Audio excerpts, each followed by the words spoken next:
Hugh Adam Price, arweinydd newydd Plaid Cymru, ac i ni yn ceisio y traws newid gwleidyddiaeth Cymru. Ond nid yn unig gwleidyddiaeth wrth gwrs yn bwysicach na hynny, i ni'n ceisio traws newid dyfodol ein gwlad ni. Ni wedi gweld yn rhy hir yn economi ni yn mynd sian nôl, yn gwasanaethau cyhoeddus ni yn dirywio. Mae pobl wedi dechrau dod i feddwl mai dyna'r unig opsiwn sydd gyda ni, bod rhywbeth anochel am fethiant i Gymru. Wel, dyw hwnna ddim yn wir wrth gwrs. Mae Cymru, gall Cymru llwyddo, gall Cymru fod yn wlad llwyddiannus, gall Cymru fod yn wlad deg, gall Cymru fod yn wlad annibynnol os i ni yn dewis dyfodol gwell.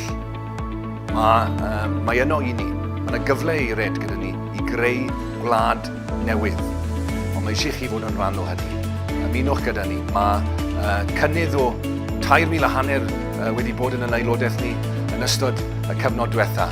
Mae rhaid i ni anelu i greu y mudiad cenedlaethol mwyaf sydd wedi bod yn hanes Cymru. Os newn ni hynny, fe welwn ni annibyniaeth i Gymru yn ystod y blynyddoedd nesaf.